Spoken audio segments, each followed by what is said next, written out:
Rencana pemerintah menerapkan PPKM darurat semakin menguat seiring dengan situasi pandemi yang kian sulit terkendali. Seluruh daerah di Pulau Jawa, Bali dikabarkan akan menjadi target. Bagaimana kesiapan daerah terhadap rencana pemberlakuan PPKM darurat, akan seperti apa kemudian penerapannya? Kita akan diskusikan langsung, saya akan tanyakan dengan Gubernur Jawa Barat, Ridwan Kamil, dan nanti juga akan bergabung bersama dengan kami, ada Wakil Gubernur DKI Jakarta, Riza Patria. Tapi saya akan sapa Kang Emil terlebih dahulu. Kang Emil, selamat malam, kabar baik Kang? Baik, alhamdulillah sehat. Bang Renhat juga Baik. sehat ya, insya Allah. Ya, sehat-sehat juga, Kang. Kita bicara PPKM mikro darurat ini, Kang Emil, yang tampaknya sudah disiapkan oleh pemerintah pusat, hanya kemudian belum diumumkan saja secara resmi. Meskipun bocorannya, Kang Emil, ini sudah beredar di beberapa media dan juga masyarakat. Jawa Barat bagaimana, Kang Emil?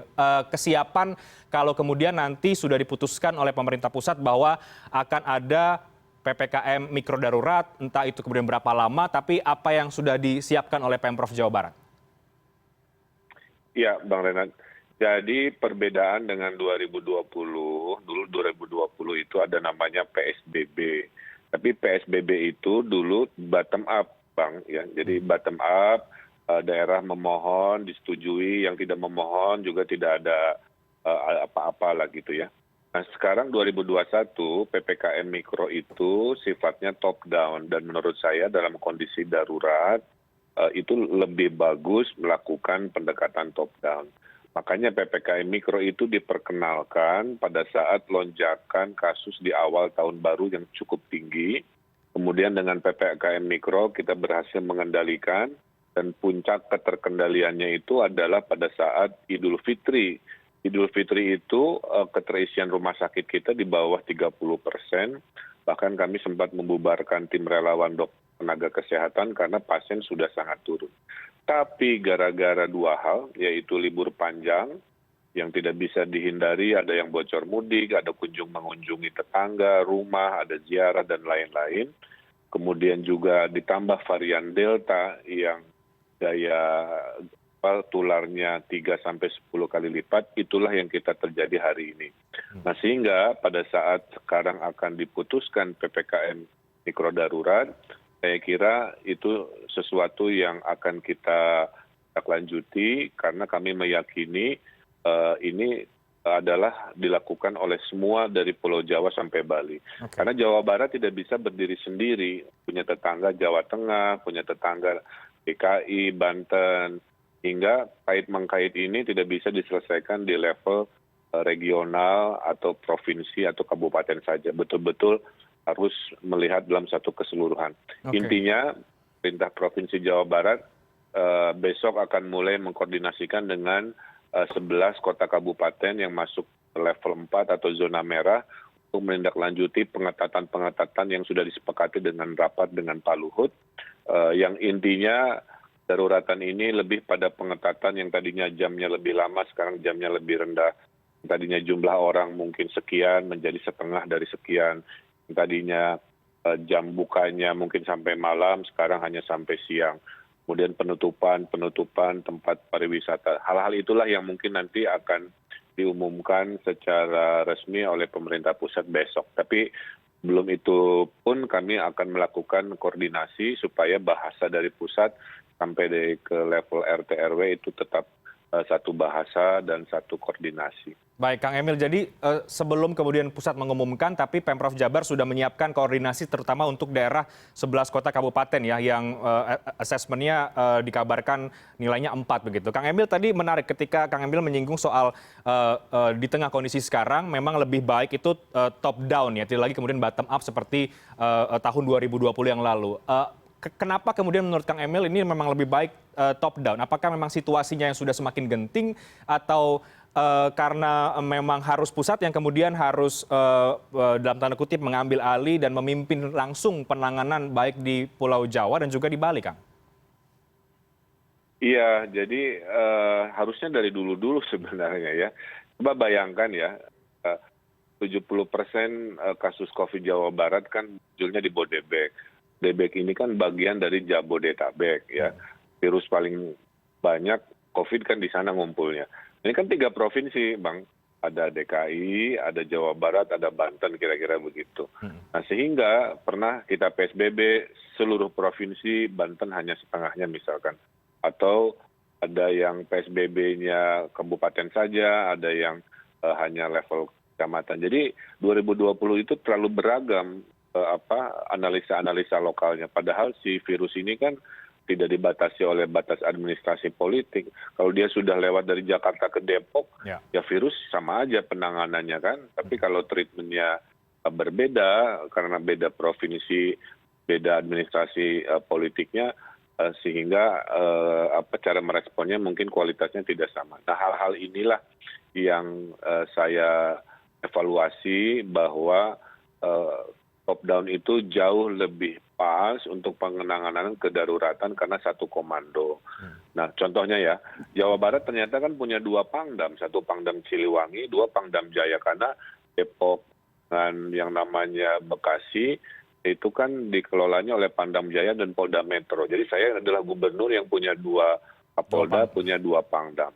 Nah, hal-hal beginilah yang menyebabkan koordinasi satu pintu top down ini jauh lebih pas. Makanya Pak Luhut selalu di depan sebagai perwakilan yang diminta Pak Jokowi untuk mengendalikan ini. Jadi artinya secara chip sudah betul, tinggal kita akan mengetes apakah PPKM mikro darurat yang dilakukan wajib di seluruh Jawa Bali, khususnya yang level 4 atau zona merah, kemudian dalam hitungan seminggu, 2 minggu bisa menurunkan seperti kita menurunkan waktu di bulan Januari sampai ke Idul Fitri. Oke, bagaimana penerapannya, implementasinya kita bahas di segmen berikutnya, Kang Emil, agar lebih lengkap juga bersama dengan Wakil Gubernur DKI Jakarta, Bang Ahmad Riza Patria, yang juga sudah bergabung bersama dengan kami. Tapi kita harus break.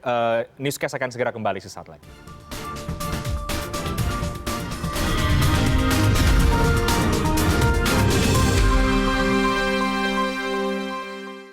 Anda kembali di Newscast, saya masih bersama dengan Pak Gubernur Jawa Barat, Kang Ridwan Kamil, dan juga sudah bergabung bersama dengan kami, ada Wakil Gubernur DKI Jakarta, Bang Ahmad Riza Patria. Saya akan sapa Bang Riza. Bang Riza, selamat malam. Pak Wagub. Selamat malam, Pak Sehat dan Pak Gubernur Kang Emil. Apa kabar Bang Riza, sehat ya? Baik, Alhamdulillah sehat. Baik Bang Riza, tadi Pak Gubernur, Kang Emil sudah memaparkan bagaimana kemudian kesiapan Jawa Barat kalau nanti diterapkan PPKM mikro darurat, akan berkoordinasi dengan 11 kabupaten kota yang mungkin zona merah saat ini. Kalau DKI Jakarta bagaimana ini, Bang Riza? Kalau nanti diterapkan PPKM mikro darurat, seberapa signifikan perbedaan dengan yang sekarang kita kebijakan itu tengah berlangsung, PPKM yang diperketat, dengan yang nantinya akan diberlakukan mikro darurat ini? Memang 2 hari ini kami rapat dipimpin Pak Menko, Pak Luhut Binsar Panjaitan, membahas untuk 2 minggu ke depan diberlakukannya PPKM darurat.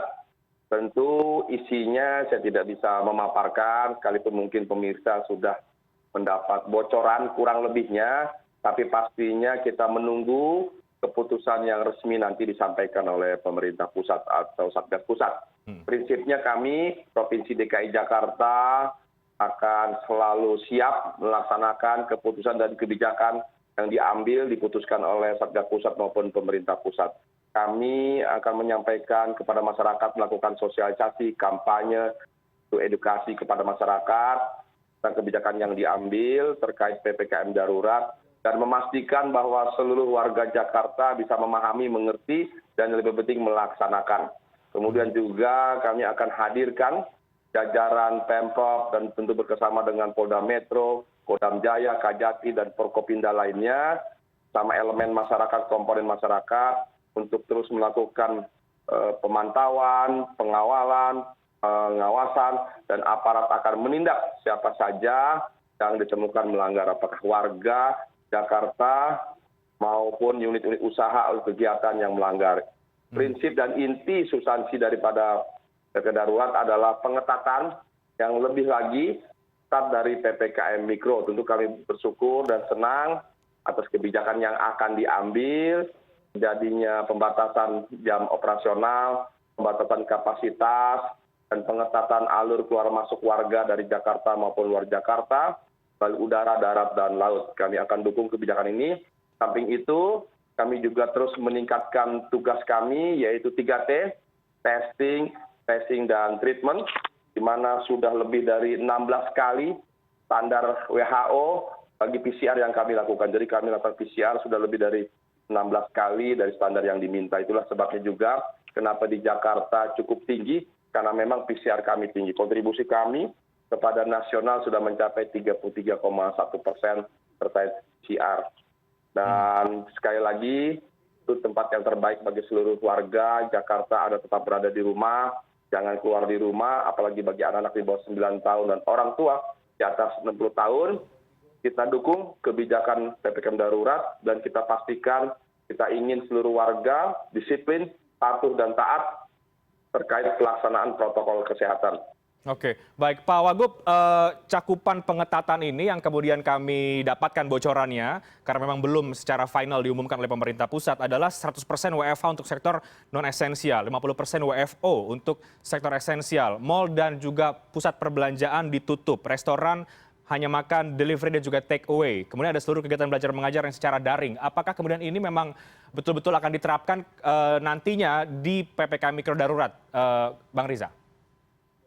Ya kalau itu nanti yang menjadi kebijakan, ini masih dalam pembahasan dan finalisasi. Kalau ini yang menjadi kebijakan, tentu tidak ada pilihan bagi kita semua, apalagi kami pemerintah daerah harus melaksanakan sebaik mungkin kebijakan ini, dan tentu kita harapkan seluruh masyarakat melaksanakan ini, memastikan dalam 2 minggu ke depan kita lakukan pengetatan. Mudah-mudahan setelah 2 minggu ini akan ada hasil yang signifikan terkait pengurangan atau penurunan angka COVID di DKI Jakarta. Jadi saya kira ini satu kebijakan yang sangat baik di tengah lonjaknya lonjakan COVID di wilayah DKI Jakarta dan di seluruh Indonesia, khususnya Pulau Jawa dan Bali. Mudah-mudahan kita bisa laksanakan. Selain itu juga kita tingkatkan pelaksanaan vaksin. DKI Jakarta yang diminta 100.000, alhamdulillah rata-rata di atas 100.000, bisa sampai 120, 134.000 sehari yang bisa kita lakukan untuk memberikan peningkatan vaksin DKI Jakarta bagi kontribusi yang diminta Bapak Presiden, dan 1 juta, akan ke depan akan ditingkatkan menjadi 1,5 juta di seluruh Indonesia. DKI akan terus memberikan kontribusi yang terbaik dalam masa pelaksanaan vaksin. Oke, baik.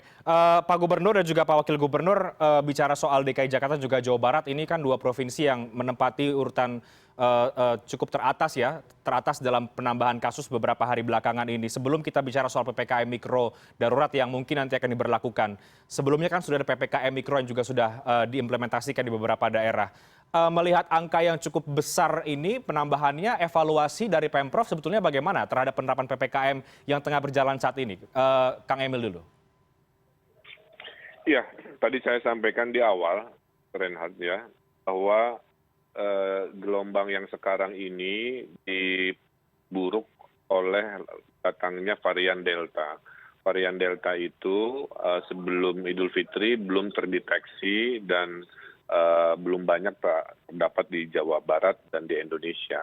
Nah sekarang hasil dari laboratoriumnya hampir mayoritas yang ada di Jawa Barat pun sekarang adalah varian Delta. Salah satunya adalah juga menyerang anak-anak yang usia muda lah, anak-anak muda kira-kira begitu.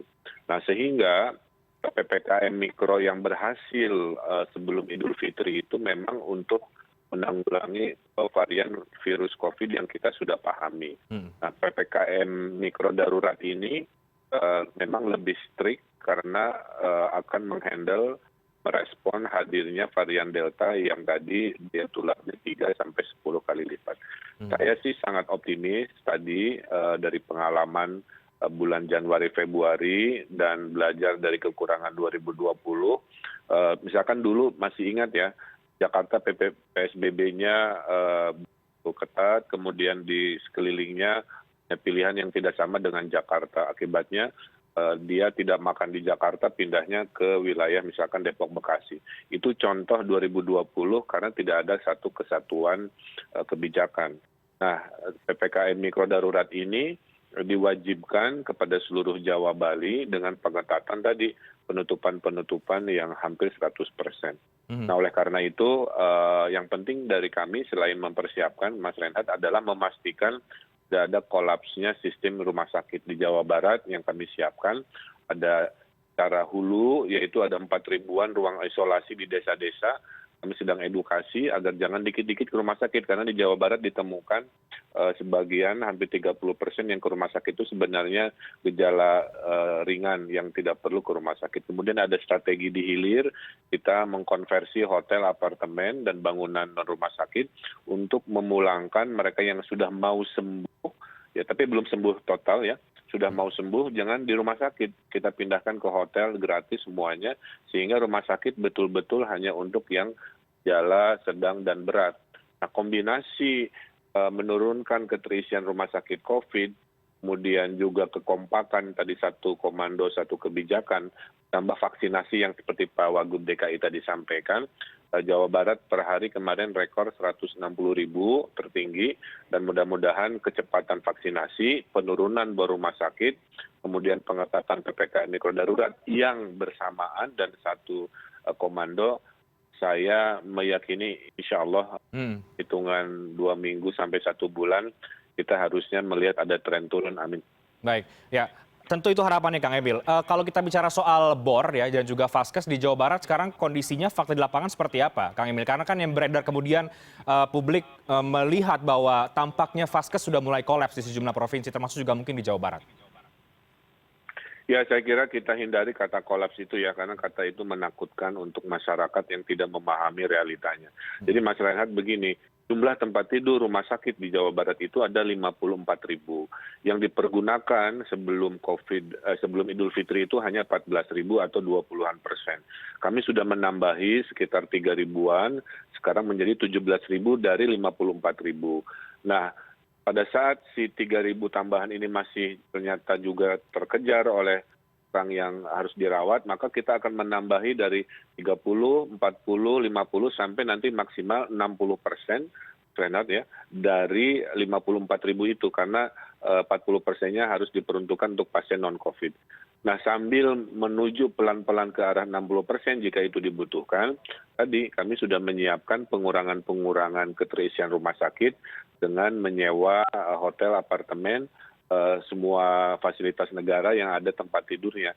Nah, mudah-mudahan dengan begini tidak terjadi yang didefinisikan akan kolaps tadi. Tapi IGD betul memang tertekan. Nah, salah satu yang akan dilakukan Jawa Barat adalah membeli peralatan untuk pembantu pernafasan atau ventilator, ada alat lainnya yang kami lihat di lapangan itu banyak rumah sakit swasta kecil bisa merawat COVID, tapi pada saat ada pasien berat dia lempar juga ke RSUD. Nah, itulah yang kemarin viral pasti di mana-mana karena rumah sakit swastanya kurang dilengkapi oleh fasilitas-fasilitas alat bantu pernapasan. Oleh karena itu kami akan distribusikan sehingga tidak ada lagi pelemparan pasien berat ke rumah sakit pemerintah. Nah, mudah-mudahan kombinasi ini bisa didefinisikan sebagai pengendalian yang rasional dan tidak masuk ke dalam narasi-narasi seolah-olah akan kolaps. Oke, Pak Wagub dari DKI Jakarta bagaimana? Hari ini kan rekor lagi ya jumlah penambahan kasusnya secara nasional, juga DKI Jakarta masih sangat tinggi. Yang kemudian kita lihat atau mungkin bahkan saya lihat dari media sosial begitu ya, berseliweran masyarakat di Jakarta yang merasa bahwa atau melihat bahwa sulit sekali mencari rumah sakit. Faktanya di lapangan bagaimana, Pak Wagub? Jadi memang ada peningkatan dalam 10 tahun terakhir, tapi sekali lagi itu disebabkan beberapa hal yang sering kami sampaikan. Pertama, memang penyekatan arus balik kita buka terakhir setelah tanggal 31 Mei, sehingga sejak itu banyak sekali arus balik mudik dari luar kota ke Jakarta, dari daerah-daerah. Kedua, masih banyak masyarakat kita di bulan Idul Fitri, Lebaran Idul Fitri melakukan kunjungan silaturahmi yang padahal sudah kami ingatkan berkali-kali. Yang ketiga, memang disebabkan kejenuhan, keletihan masyarakat yang sudah 1 tahun lebih menggunakan masker, sehingga masih banyak yang tidak menggunakan masker.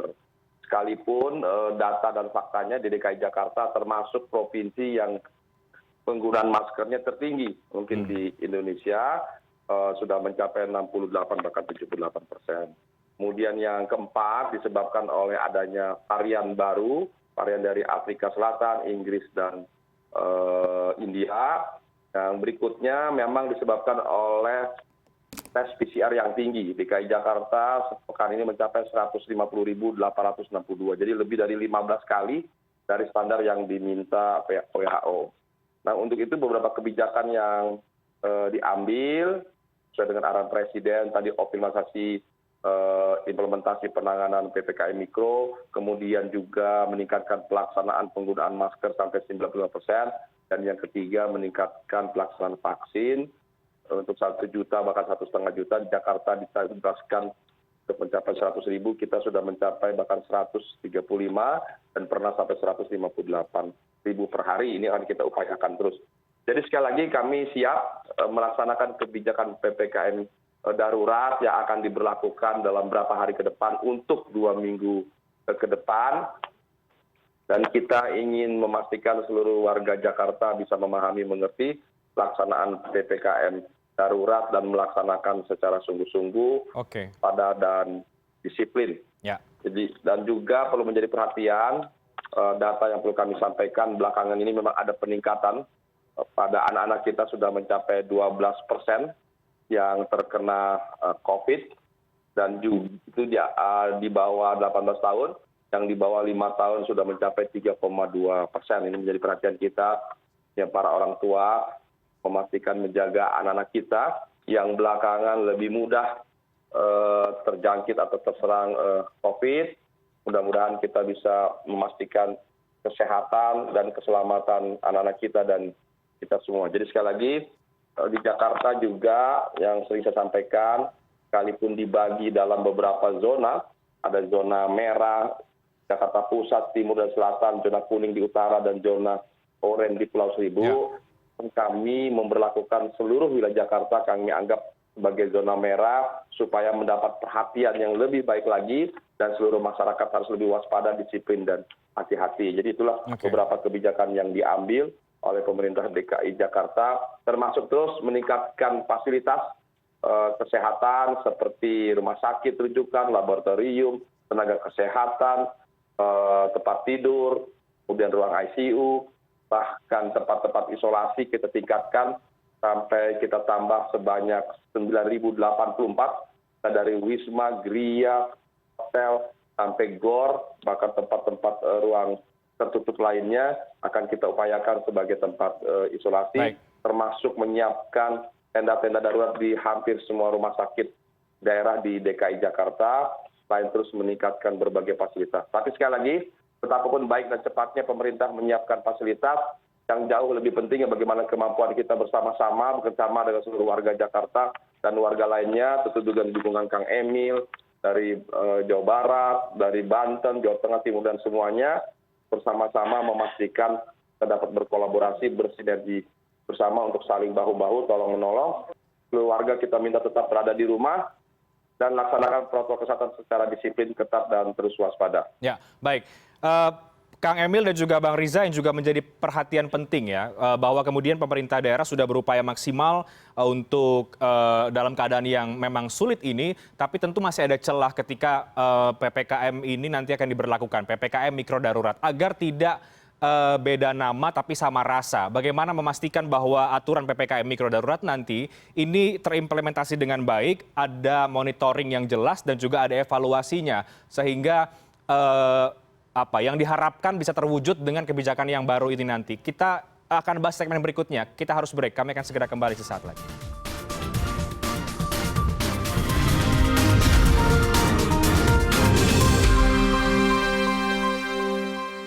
Kita masuk ke segmen terakhir. Saya masih bersama dengan Gubernur Jawa Barat, Kang Ridwan Kamil, dan juga Wakil Gubernur DKI Jakarta, Bang Ahmad Riza Patria. Masih kita membahas soal PPKM darurat yang nanti akan diterapkan di Jawa dan juga Bali. Terakhir, Kang Emil dan juga Bang Riza, bagaimana memastikan nanti PPKM mikro darurat ini akan terimplementasi dengan baik? Karena kemarin-kemarin mendapat kritik penerapan PPKM ini bahkan dianggap tidak efektif, bahkan didesak untuk segera melakukan lockdown karena dirasa pengawasannya kurang maksimal. Nah, bagaimana ini agar nanti maksimal memastikannya, Kang Emil? Tadi saya sampaikan, itu yang berkomentar tidak melihat data statistik. Saya sudah sampaikan, Mas Reinhardt, PPKM Mikro itu berhasil. Ya, data kami sampai Fitri itu, Bang Riza juga bisa monitor di Jakarta, terisian rumah sakit itu rendah sekali di bawah 30%, sampai kami membubarkan relawan, dokter, dan tenaga kesehatan karena nggak ada pasien. Tapi karena libur panjang dan varian Delta datang bersamaan kan, tadi ada ziarah, mengunjungi dan sebagainya, kita memanen dua fenomena tadi. Jadi yang kita bahas hari ini itu bukan karena PPKM Mikro tidak berhasil. Saya tidak sepakat dengan pendapat itu. PPKM Mikro itu berhasil, tapi karena dibom oleh yang namanya libur panjang bersamaan dan varian Delta, jadi sebuah waktu dekatan ledakan kasus kira-kira begitu. Nah, oleh karena itu saya optimis bahwa dengan kekompakan PPKM Mikro darurat tidak boleh pilih-pilih, semua melakukan. Kami akan memastikan sesuai pertanyaan tadi bahwa akan diterapkan seketat yang kami lakukan di PPKM Mikro non darurat terdahulu. Nah, perbedaannya Panglima TNI, Kapolri sudah komit dan bersamaan dengan vaksinasi yang tadi ditargetkan, harusnya kita bisa terus berkejaran, berhasil mengendalikan. Feeling saya sih dalam hitungan 2 sampai 1 bulan, kalau kita kompak, serempak, satu komando seperti ini, berdasarkan pengalaman, insya Allah akan tren turun. Oke, baik. Bang Riza, memastikan bahwa kantor nanti bisa 100% WFH untuk yang non-esensial, kemudian yang 50% untuk non-esensial, sektor esensial, mal tutup dan sebagainya, seperti apa? Karena yang sekarang berjalan juga tampaknya mungkin masih banyak yang melanggar. Ya tentu kami akan mensosialisasikan dan mengkampanyekan regulasi atau kebijakan yang sudah diputuskan nanti, memastikan agar semua pihak, seluruh pimpinan, karyawan, anggota, dan juga warga harus memahami, mengerti isi persis daripada putusan kebijakan PPKM darurat. Yang kedua, memang di semua unit kegiatan, mulai dari provinsi, kabupaten, sampai RT, bahkan di rumah-rumah, itu ada LO atau PIC yang bertugas untuk urusan COVID, ada Satgas, bahkan juga nanti kita akan hadirkan aparat dari jajaran Pemprov, dari Polda, bersama juga dari Kodam, Kajati, dan semua, Forkopimda, semua elemen masyarakat bersama-sama melakukan pemantauan, pengawasan, pengendalian, dan juga nanti aparat akan memberikan tindakan tegas bagi siapa saja yang melanggar. Tapi sekali lagi, semua itu tidak ada artinya tanpa dukungan kerjasama yang baik dari seluruh masyarakat. Dukungan masyarakat hanya 2 yang kami minta. Yang pertama, tetap berada di rumah, jangan keluar rumah, apalagi bagi anak-anak di bawah 9 tahun dan orang tua di atas 60 tahun. Tidak perlu keluar rumah. Dan juga yang kedua, laksanakan protokol kesehatan secara disiplin, secara ketat, secara teratur, dan terus waspada, saling bertukar informasi, dan terus berkoordinasi dengan RT, RW, puskesmas setempat apabila ada kejadian-kejadian, informasi, ada yang dirasa kurang, sehat, dan sebagainya. Jadi sekali lagi, kami siap melaksanakan kebijakan PPKM darurat yang akan diambil, putuskan oleh Satgas Pusat atau pemerintah pusat. Mudah-mudahan dengan kebijakan ini 2 minggu depan nanti kita bisa mengurangi, akan memutus mata-rantai penyebaran COVID di Jakarta, bahkan di seluruh Indonesia tentunya. Artinya Pak Wagub optimistis dengan penerapan PPKM Mikro darurat ke depan? Saya optimis dengan pelaksanaan ini. Saya kira ini kebijakan yang paling ketat sejak PSBB. Kalau nanti diambil sebagaimana informasi yang kita terima, tapi saya tidak ingin mendahului detailnya apa saja. Sejauh yang beredar kita ketahui di masyarakat, saya kira sudah cukup ketat. Mudah-mudahan kita semua, masyarakat bisa melaksanakan dengan baik, jangan ada lagi yang melanggar, apalagi sembunyi-sembunyi, lakukan aktivitas dan kegiatan, masuk kerumunan, di atas 5 orang juga dilarang dan sebagainya. Baik, Kang Emil, terakhir singkat saja, Pak Gubernur, imbauan bagi masyarakat di Jawa Barat, Kang Emil, menghadapi nanti PPKM Mikro darurat ini seperti apa?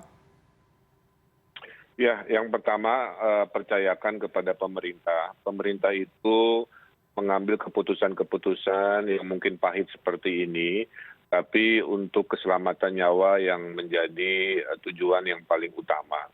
Ketidaknyamanan ini juga punya sampai kapan tentunya kita harus upayakan secepat-cepatnya. Itu hanya bisa kita laksanakan kalau masyarakat Jawa Barat khususnya itu taat pada prokes 5M. Nah, mudah-mudahan dengan istilah saya itu kita harus bertepuk dua tangan, jangan sebelah tangan. Jangan sampai pemerintah melakukan kegiatan-kegiatan pengetatan, tapi masyarakat tidak hati atau merespon, nanti kita tidak berkesudahan. Mudah-mudahan dengan bela negara melalui ketaatan pada peraturan, insya Allah kita bisa tren turun dan melewati masa ini secepat-cepatnya. Terima kasih. Baik, terima kasih banyak Gubernur Jawa Barat Ridwan Kamil, Kang Emil. Terima kasih banyak Wakil Gubernur DKI Jakarta, Bang Ahmad Riza Patria, sudah bergabung pada malam hari bersama dengan kami. Sehat selalu, Kang Emil, Bang Riza. Selamat malam. Kang Emil, Pak Gubernur Jawa Barat. Riza, sehat-sehat juga. Kami akan segera kembali sesaat lagi, tetap di CNN Indonesia Business.